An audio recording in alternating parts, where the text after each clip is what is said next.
And if no one has told you this lately, you're doing an amazing job. You're doing an amazing job. Even when it doesn't feel like it, even when you're tired, and even when you feel like you are barely holding it together.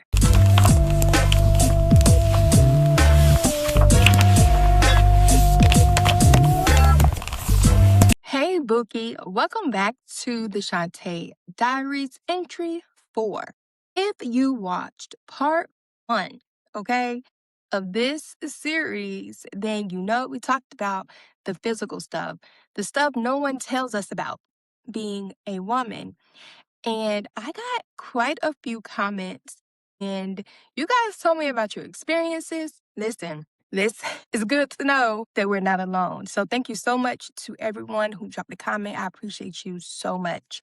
But today, we are talking about the emotional and mental load, the invisible stuff, the work nobody sees, the weight we carry that has no physical form, but it feels so heavy. Grab a coffee or whatever you drink, get comfortable, and let's talk about it. Because I think a lot of you are going to feel real seen in this. Topic number 1, the mental load. Remembering everything for everybody. So we're clear. This is not about stress. This is solely about the checklist in our minds that we constantly have to remember for every single person in our household and sometimes outside of our households, right?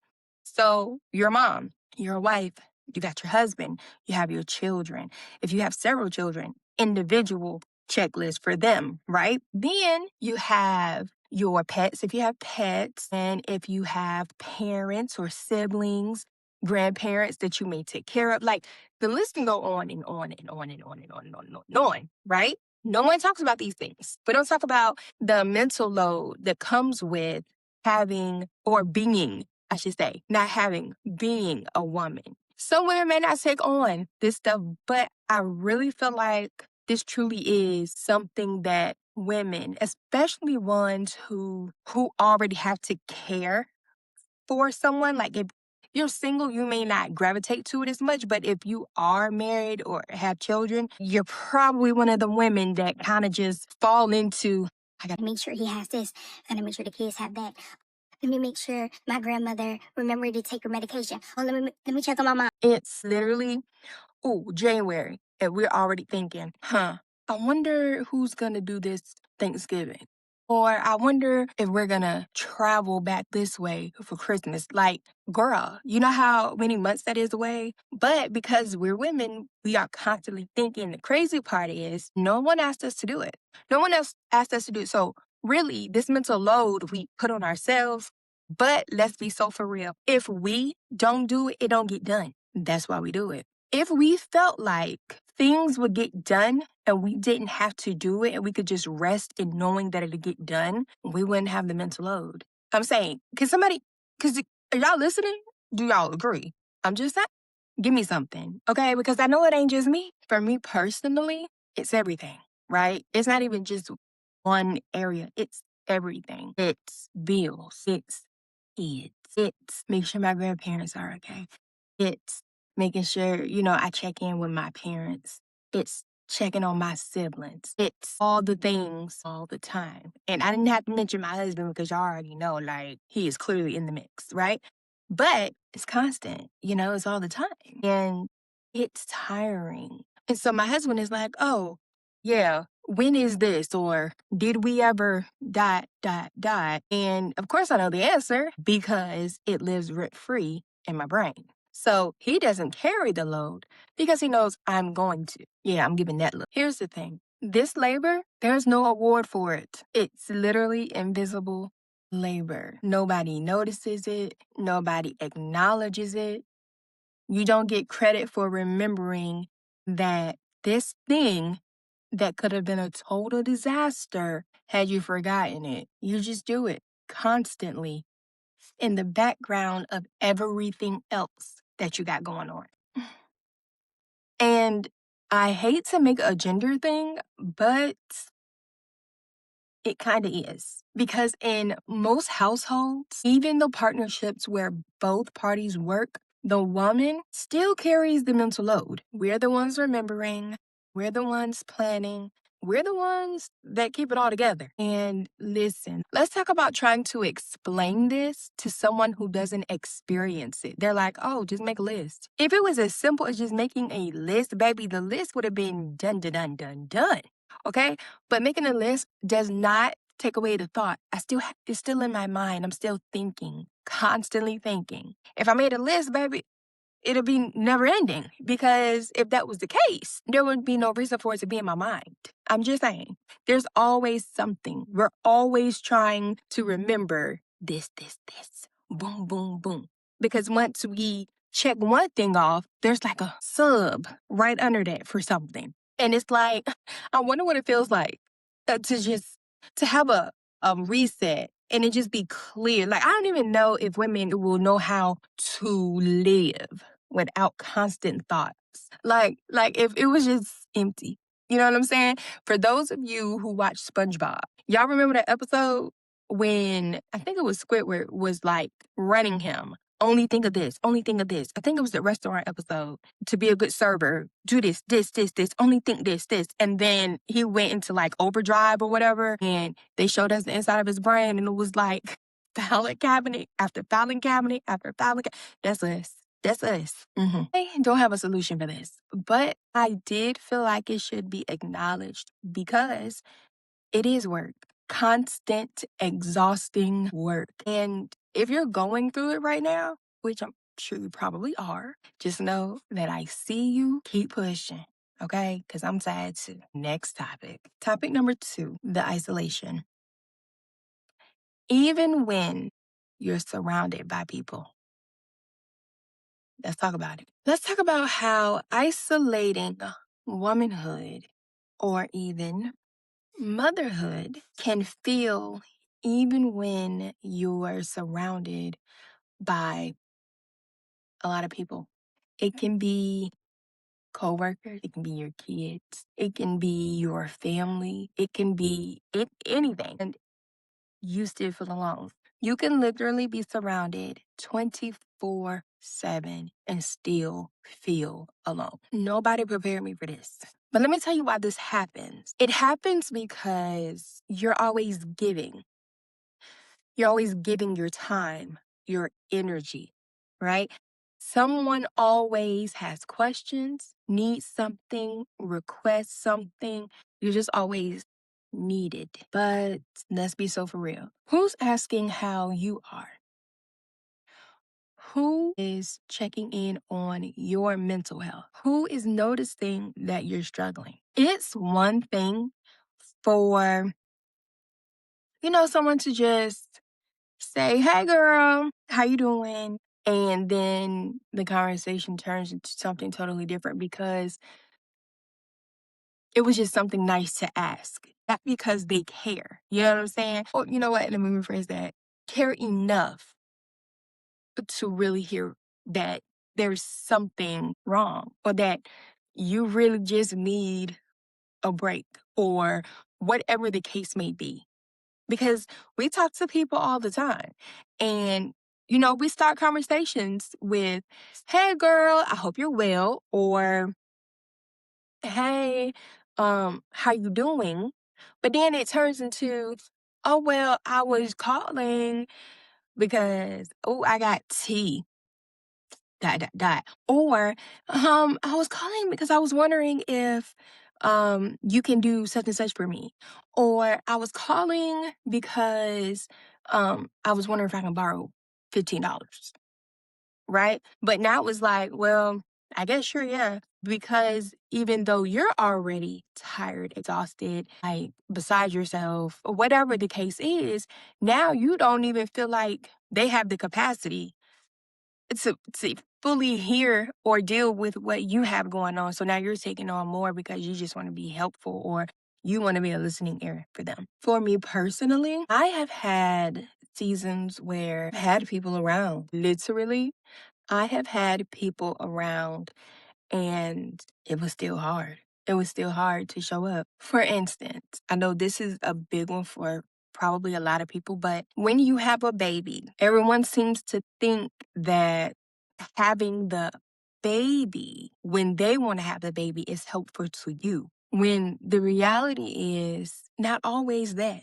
You know what I'm saying? Like, can you wash my dishes for me? Can you make dinner? Because technically, this is supposed to be the time that I'm bonding with the baby and it's supposed to be resting with the baby, not back being this person for this person, da da da da da.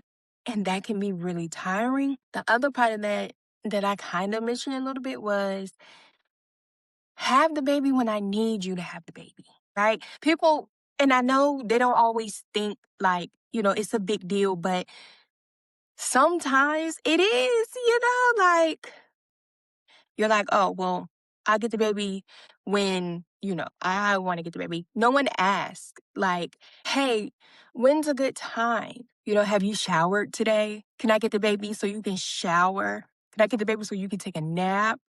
Can I get the baby, so you can dot, dot, dot. That's a little more helpful than people just kind of dropping by or whatever, whenever they want to. And then it's like, oh, yeah, you go do this and this and that. And I'm like, well, I can't have the window for that now because, it's time to feed the baby or whatever the case may be. But that's kind of a thing. And I struggle with that a little bit because it's sometimes like it just sucks to feel like you have to get back into the routine really quickly or before you're ready. And I think a lot of this comes from the expectation of everyone always thinking, you're the strong one. You're so strong. You're so strong. And we're used to that. We're used to being the strong one. So asking for help is like strange. But personally, I feel like sometimes you shouldn't have to ask for help. That's just what I feel. I don't know if anybody else feels like that. It's not for me to know. You know what I'm saying? I can only tell you what I feel, but sometimes I feel like in certain circumstances, you shouldn't have to ask someone if they need help. You should just approach it with, how can I help? What do you need me to do? Kind of response. That's kind of like when you make the meals when you're hosting for big holidays, right? And it's just you cooking. Everybody just chilling, waiting for you to finish slaving in the kitchen. No one wants to help do nothing. Okay. So don't come ask, can I do something? Yeah, you can. Open that box over there. Cut up something. Okay. Clean a pot. I don't know. But don't ask, can you? Because you know you can. Clearly, there is something for you to do. So just jump in with, hey, where you need me at in here? I promise you the next time you go over there and you say, what can I do? Where you need me at? The mood is going to be different in the space. Thank you for asking. Okay. Thank you for asking. And some people are just going to be like, don't know because I know you can't cook. So just stay out of the way. And then there's our best friend, social media, who is always going to remind you that you're not doing enough, right? So we're scrolling. Yeah, thumb scrolls. This girl over here making 6-course meals. I ain't talking about 6-course hood meals. I'm talking about gourmet Gordon Ramsay style meals for her children that probably ain't even in the double digits yet. Okay, ma'am, ma'am. Cause what? Yeah. So here's the thing, because it's called the comparison trap. Okay, and it's a thing. It's a thing because social media has set us up so bad that we be trying to live in worlds we don't live in, right? There is nothing wrong with her wanting to make 6-course meals for her children. Okay, that's great, but she's also a chef. Okay, that's what she do, right? But with that, she got chef money. I don't know what her husband does, but I don't think he's broke either. So at this point, they've gotten this amazing following. Okay, I'm sure they're getting paid off of social media and all the things. Really, they just keeping up with a lifestyle that they didn't fell into because they got the money to do so. Okay, they probably got house cleaners. Like, they just probably got things that us regular folk don't have. Okay, so we can't be looking at them like, "Oh my God, their house is always so clean. She always cooking 6 course meals for her children. They be going on trips all the Like, what am I doing with my life? Girl, what you supposed to be doing? You still taking care of your children. They still eat. They're not eating 12-star meals and 6 courses every night. But is you doing your best? Is you doing your best? Okay? You doing what you can with what you have. Stop comparing yourself to somebody else because y'all don't live the same life. You just don't. And I'm sure there's probably someone who's looking at you thinking the same thing that you're thinking about the next person over. To you, you're not doing much. You're doing, you're doing a bare minimum. You can only, you barely making it do. But it's probably somebody that's a little beneath you. Maybe they can't feed their kids 3 times a day at all, or they can only do it once a week. But you still managing to feed your kids 3 meals and 2 snacks at least 5 days out of the week. Don't fall into that comparison trap. You're doing good. I don't know. Maybe you need somebody to tell you that. I'm clapping for you. I'm proud of you. Keep doing it. Keep pushing. Okay? That's all I'm saying. You're doing amazing. Let's talk about how you're never technically alone physically as a mother. You have little people who are constantly touching you, needing you, talking to you, asking you 562 million questions daily, right? Ooh, we don't talk about that. People don't talk about how exhausting that is by itself. But wait a minute. But emotionally, we're still super lonely because mom friends are hard to find. Adult conversation is rare. Time for yourself is non existent. And we love our kids down. Don't play about my children, okay? I will literally knock you between a washer and a dryer behind my kids, okay? But I be tired, okay? I just need a moment, okay? Give me time to process my whole being. That's all I'm asking. Time. But let's not pretend that even when that moment comes in our lives, that's super rare, where we can go on about our lives and parents, grandparents, or their aunts or uncles or someone is like, hey, let me get the kids this weekend so you can have a break. We turned up, okay? Let's be clear, because I want to say this and I want to mean it. I want you to hear me. We turned up, okay? We are so excited, right? But then we struggle. We struggle with, shall I sleep? Should I get work done? Should I clean the house? Like what should I do in this time, right? Plus, we think, I wonder if the baby will be okay. Did I tell her what to feed them? Did I say what they can't have? Your brain will start to do things like, let me just check and see if they cool. Whole time, if they not cool, girl, they gonna call you and let you know, like, but as a mom, you can't even enjoy the moment that you have without them because now your brain is like, let me check on my kids. Not because you don't trust the people they with, because if you didn't, you wouldn't let them stay. But because you like, this don't happen often, and I miss my kids. So I want to make sure they're okay. Like, I can't be over here living my best life, mom guilt, because I'm worried to death about my children. See, listen, this is stuff that people don't talk about. This is a thing, and it's so tiring, y'all. It's so tiring. The truth of the matter is, no one talks about this. We act like being a woman, being a wife, being a mom, just all of the things should be fulfilling enough that you never feel lonely. And that's not reality at all. You can love your life and still feel isolated sometimes. Both things can be true. If you're feeling this right now, the loneliness, even in the middle of a full life, you're not broken, you're not alone, you're not ungrateful. You're human and you deserve connection, support, and to be seen. Topic number 3, the pressure to have it all together. Yeah. Y'all know what I'm talking about. There's this expectation that women should just have it all together, whether that's from society, whether that's our own thoughts or social media.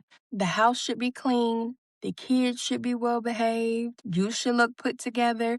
Your marriage should be thriving. Your career should be successful. You should be healthy, happy, organized, on top of all of the wonderful things that you carry day to day. And if you're not all of those things, you feel like you're failing. You feel like you done lost it all. Baby, we got to do better. But the reality is, most of us are just doing our best. We're just doing our best. The kitchen has dishes in the sink. On our third day of peanut butter and jelly sandwiches, we haven't called our friends back. We're surviving on coffee and prayer, quite literally. But we can't let anybody see that. We put on the mask.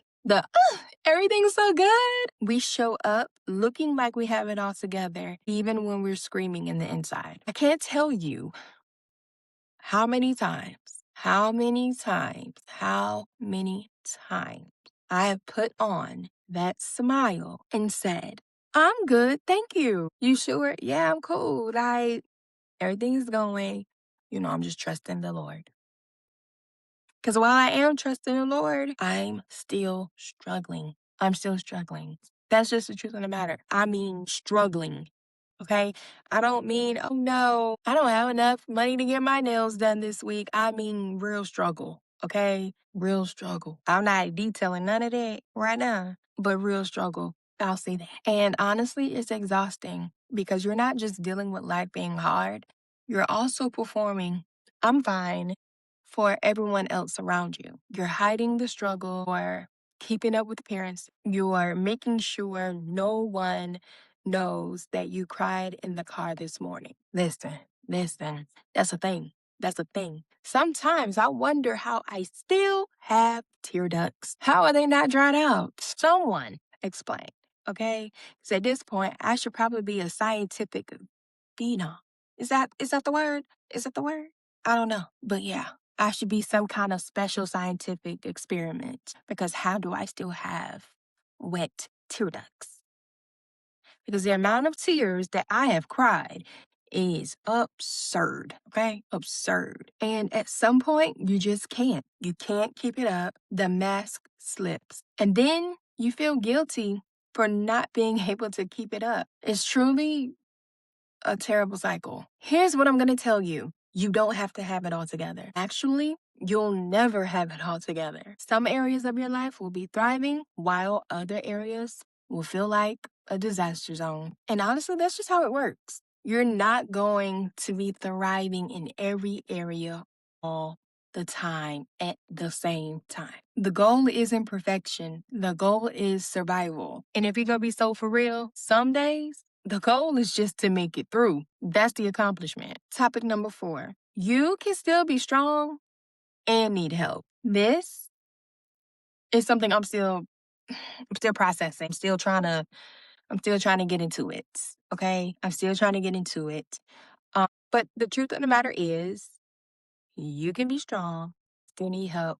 Both things can be true at the same time. The misconception is we grow up thinking that being strong means you have to do it all on your own. That needing help is a weakness. That if you're really strong, you should be able to push through and figure it out. That's a lie. That's a lie. That's a lie. That's a lie. I just want to make sure you heard me. Real strength is knowing when you need help and asking for it. Real strength is saying, I can't do this alone. Real strength is being vulnerable enough to admit that you're struggling. But for a lot of us, that's so hard because we're taught to be independent. We're taught to be capable. We're taught to handle our business. So asking for help is like admitting defeat. Sometimes we have to remember that accepting help doesn't make us weak, it makes us human. And that's that. So there's this myth. I'm sure you've heard of it. Black women can handle anything. Black women never break. Black women just keep going no matter what. And if I'm gonna be for real, that myth is killing us because we think we have to be superhuman. We think we can't have needs. We think that asking for help is letting people down. I don't know why this ever became a thing. And if you're watching this and you're not Black, listen, this ain't got nothing to do with you personally, okay? That's just the myth that's known for Black women in general. We as women, no matter the color, we still face all of the things that I mentioned beforehand. So don't feel no type of way. I just want to put that there. Even the strongest people need support. Saying it again. Even the strongest people need support. Even the most capable people have limits. Even the most capable people have limits. Everybody at some point needs help. So if you need to hear this today, it's okay to need help. It's okay to not be able to do it all. It's okay to say, I'm struggling, even if you are usually the strong one. You don't have to carry everything alone. Okay, so those were a few things about the emotional and mental load that we carry as women that no one prepared me for. Quick recap: the mental load of carrying everything in your head, isolation of feeling even when you're surrounded by a bunch of people, the pressure of having it all together even when you're falling apart. You can be strong and still need help. This is indeed heavy stuff. And if you're feeling any of that right now, just know that you're not alone. This load, it's real, and y'all, it's exhausting. And it's okay to be tired. And it's also okay to be struggling with it. It's okay to want and to need support. And in case you were wondering, no, we are not done with this series just yet. Part 3 is coming, and we'll be talking about friendships. So make sure you are subscribed. But right now, I want to hear from you. Which one of these hit home for you? What part of the mental and emotional load are you carrying right now? Drop it in the comments below. Sometimes naming it helps. And if no one has told you this lately, you're doing an amazing job. You're doing an amazing job. Even when it doesn't feel like it, even when you're tired, and even when you feel like you are barely holding it together. The fact that you're still showing up, still carrying the load, still trying, that's strength. That's everything. Until the next entry, bye.